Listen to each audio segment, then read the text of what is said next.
Hello दोस्तों, मैं भरत शर्मा स्वागत करता हूं आप लोगों का आपके अपने चैनल के ऊपर। तो आज हम आपके लिए लाए हैं कुछ ऐसे रहस्यमयी मंदिर जो हमारे इंडिया के अंदर स्थापित हैं। एंड इवन इन मंदिरों के ऊपर साइंटिस्ट ने भी खोज की हुई है, इसके ऊपर रेगुलर रिसर्च भी चलती रहती है। तो आज हम उन्हीं मंदिरों से रिलेटेड आपके लिए कुछ इन्फॉर्मेशन लेके आए हैं। तो शुरुआत करते हैं। तो आज जो हम पहला आपके लिए मंदिर लाए हैं वो है हमारा करणी देवी मंदिर। करणी देवी मंदिर राजस्थान के बीकानेर शहर के अंदर स्थित एक मंदिर है, जिसके अंदर आप अगर जाओगे तो यहाँ पर 25,000 काले चूहे हैं। और उन काले चूहों को दिया हुआ जो खाना है वही इस मंदिर से आपको प्रसाद के रूप में मिलता है। और यहाँ पर एक प्रथा है कि जब भी आप यहाँ पर जाते हो तो मंदिर के अंदर आप जैसे ही एंटर करोगे तो जैसे हम पैर उठा के चलते हैं तो यहाँ पर बोला जाता है कि आपको पैर को घसीट के चलना है। मतलब आपको ज़मीन से पैर उठाना नहीं है, आपको पैर ज़मीन के साथ साथ घसीटते हुए आगे बढ़ना है। क्योंकि माना जाता है कि यहाँ पर अगर कोई आपके पैर के नीचे चूहा आ जाता है और आप उसको कोई क्षति पहुंचती है तो वो एक बुरा अपशगुन होता है। वैसे ही अगर आपको कोई चूहा आपके पैर के ऊपर से निकल जाता है या फिर मान लो आपको उन काले चूहों के बीच में कोई सफ़ेद चूहा दिख जाता है तो वो एक बहुत ही अच्छा प्रतीक माना जाता है, जैसे कि आपकी जिससे किस्मत चमक गई हो। तो ये राजस्थान का बीकानेर मंदिर ये बहुत ही प्रसिद्ध मंदिर है। आज तक इसके ऊपर साइंटिस्ट ने भी बहुत बार रिसर्च की है। और यहाँ पर आज भी मतलब आप जब भी जाओगे तो यहाँ पर लोग बाग बहुत जाते हैं अपनी मन्नत को पूरा करने के लिए। तो अगला जो मैं मंदिर लेके आया हूँ आपके लिए वो है अजंता एलोरा मंदिर। ये महाराष्ट्र के औरंगाबाद में स्थित है। इसके अंदर अजंता की 29 गुफाएं हैं और एलोरा की 34 गुफाएं हैं। यहाँ पहाड़ को काट के और इन गुफाओं को निकाला गया है। वैज्ञानिकों ने इस गुफाओं के ऊपर बहुत खोज की है कि ये गुफाएं कहाँ तक जा रही हैं, कैसे कहाँ क्या है, कैसे स्थापित हुई हैं। क्योंकि इसके अंदर पहाड़ों को इस तरीके से काटा गया है कि सारी की सारी गुफाएं पहाड़ों के अंदर ही जाती जाती हैं। तो आप लोगों को जैसे पता ही है कि इंडियन साइंटिस्ट या फिर कोई भी जितने भी हमारे रिसर्चर्स हैं वो ये ज़रूर देखते हैं कि ये गुफाएं किस तरीके से बनी हुई हैं, कैसे शिल्पकारी हुई है इसके ऊपर, कैसे बनाया गया है, कब बनाया गया है।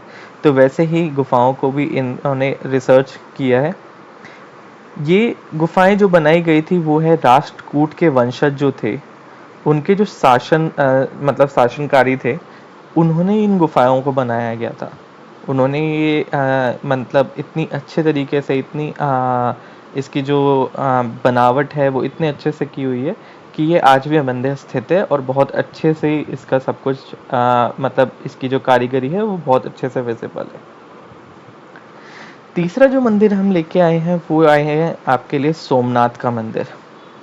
सोमनाथ मंदिर 12 ज्योतिर्लिंगों में से मतलब प्रथम स्थान के ऊपर गिना जाता है।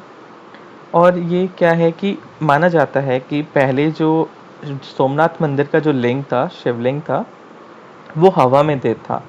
बट क्या है कि आक्रमणकारियों ने क्या किया, उस शिवलिंग को गिरा दिया था। उसके बाद में वो लिंग अपने स्थान पे स्थापित हो गया है। और पहले ये हवा में दिखाया जाता था। ये मंदिर गुजरात में स्थित है, बीराबल में। और वहाँ पर इस शिवलिंग की बहुत ज़्यादा मान्यता है। ऐसा ही नहीं कि ये मंदिर को सिर्फ हम भगवान शिव के शिवलिंग के लिए पूजन के लिए देखा जाता है, बट यहाँ पर माना जाता है कि भगवान कृष्ण ने अपने देह को त्यागा था और ये मंदिर चंद्रदेव ने बनाया था। और इसके मंदिर के ऊपर अभी तक रिसर्चर्स ने कम से कम 17 बार रिसर्च कर चुके हैं और अभी भी इसके ऊपर रिसर्च करते रहते हैं। तो कहते हैं कि भगवान कृष्ण ने अपनी जो देह है वो इस मंदिर पे यहाँ पर त्यागी थी। आप लोगों को जैसे पता भी होगा कि जो हम सावन मनाते हैं तो सावन के अंदर भगवान शिव जो होते हैं वो ही हमारे कर्ता धर्ता होते हैं। क्योंकि इस टाइम के अंदर जो हमारे भगवान कृष्ण हैं जिनको उपाधि दी गई थी कि पृथ्वी को आप चलाओगे, इस टाइम पर भगवान कृष्ण अपनी निद्रा में होते हैं। तो अगला जो मैं मंदिर लेके आया हूँ आप लोगों के लिए वो है कन्याकुमारी का मंदिर।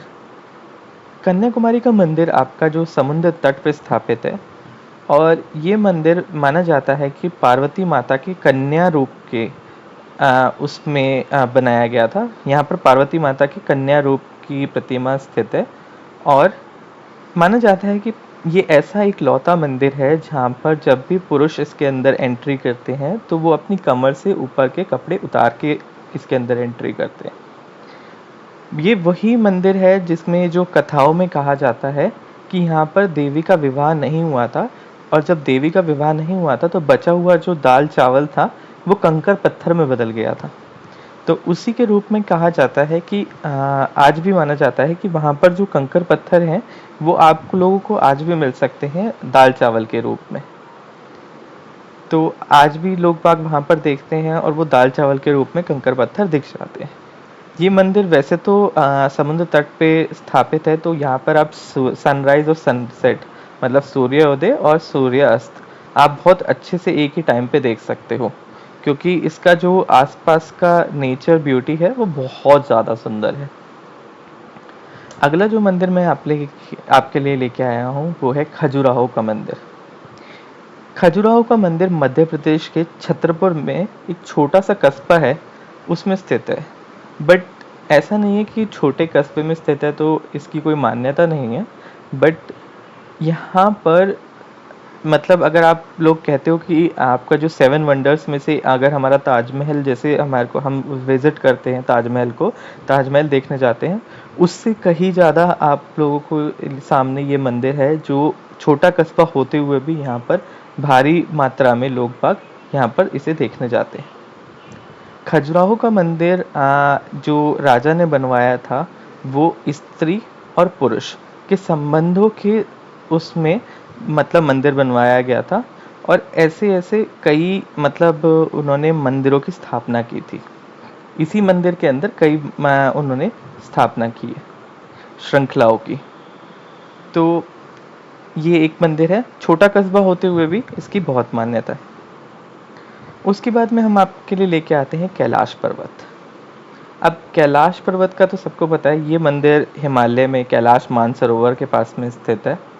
माना जाता है कि भगवान भोलेनाथ खुद यहाँ पर वास करते हैं। इसे पृथ्वी का सेंटर भी माना जाता है। मतलब अगर आप ओवरऑल देखते हो तो पृथ्वी का जो सेंटर पॉइंट है वो कैलाश पर्वत को माना जाता है। ये मंदिर की आप सब लोगों को पता है कि कैलाश पर्वत बहुत ज़्यादा हाइट पे है, सबसे ऊंचा है और यहाँ पर भगवान शिव स्वयं विराजमान है। अगला जो मैं मंदिर लेके आया हूँ वो है शनि सिग्नापुर।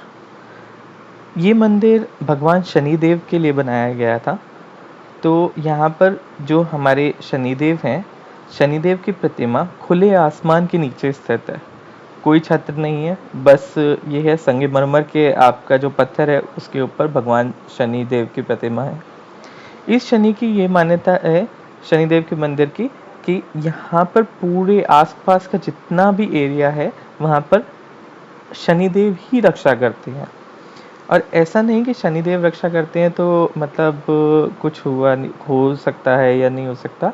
बट यहाँ पर अगर आप जाओगे तो शनिदेव के आसपास के जितने भी यहाँ पर घर हैं पूरे सिग्नापुर में वहाँ पर दरवाजे ही नहीं हैं।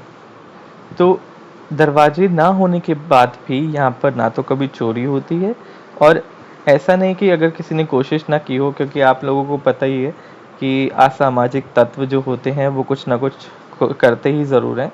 तो अगर ऐसा उनको कोई मौका मिलता है तो वो क्यों नहीं करेंगे।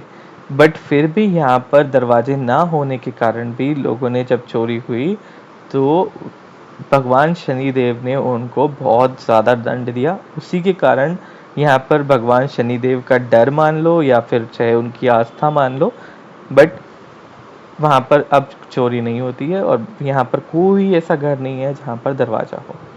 तो जय जय शनिदेव। अगला मंदिर जो मैंने आप लोगों के लिए लेके आया हूँ वो है माता कामाख्या देवी का मंदिर।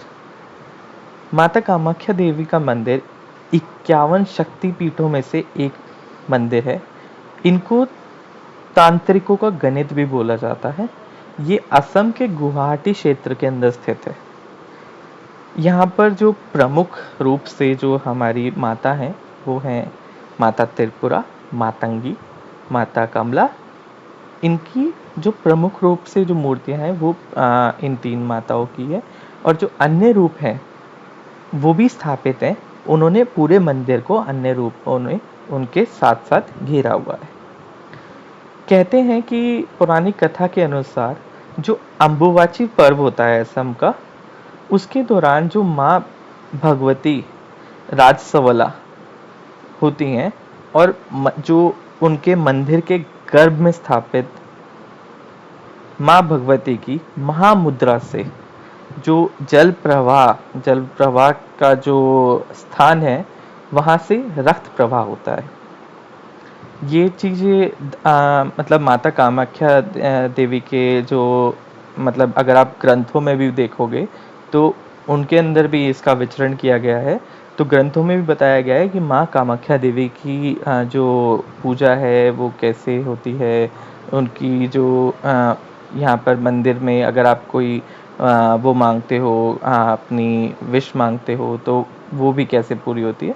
तो ये सब कुछ ग्रंथों में भी बताया गया है, और माता कामाख्या देवी की यहाँ पर बहुत ज़्यादा वैल्यू होती है। अगला जो मंदिर मैं आप लोगों के लिए लेके आया हूँ वो है मध्य प्रदेश में स्थित काल भैरव का मंदिर। अब काल भैरव का मंदिर मध्य प्रदेश में उज्जैन के अंदर काल भैरव जी के उसमें बनाया गया था, और कहते हैं कि काल भैरव यहाँ की रक्षा करते हैं। यहाँ इस मंदिर के अंदर शराब का प्रसाद चढ़ता है, और वही प्रसाद आप लोगों को दिया जाता है। और ऐसा नहीं कि मतलब कुछ और प्रसाद, वही प्रसाद आप लोगों को दिया जाता है। और कहते हैं कि मतलब साल के 12 महीने, मतलब साल के 12 महीने यहाँ पर आसपास में आपको हमेशा शराब मिलेगी। अगला जो मंदिर मैं लेके आया हूँ वो लेके आया हूँ मैं आपका माता ज्वाला देवी का मंदिर। माता ज्वाला देवी का मंदिर कांगड़ा घाटी के अंदर स्थित है, हिमाचल में। ये कहते हैं कि जो माँ सती थी, माँ सती के 51 शक्ति पीठों में से एक है। यहाँ पर माता की जो जीवा है वो गिरी थी। यस, वैसे तो ये मंदिर पांडवों ने खोज किया था, बट कहते हैं कि मतलब उसके बाद में जो मतलब मंदिर अगर आप लोगों ने दर्शन किए हों तो यहाँ पर एक तांबे का एक पाइप निकला हुआ है जिसके अंदर से नेचुरल गैस पास होती है, और जो हमेशा उनकी लौ जलती रहती है। अब साइंटिस्ट तो ये कहते हैं कि ये मृत ज्वालामुखी की अग्नि है, बट हम जो बोलते हैं वो है ये माता की जो अग्नि होती है वो होती है ज्वाला देवी के मंदिर में। और इस अग्नि के 9 रूप हैं, 9 लपटें निकलती हैं जो अलग अलग माता को डिपिक्टेड है। तो हर एक माता के लिए एक लौ निकलती है यहाँ पर।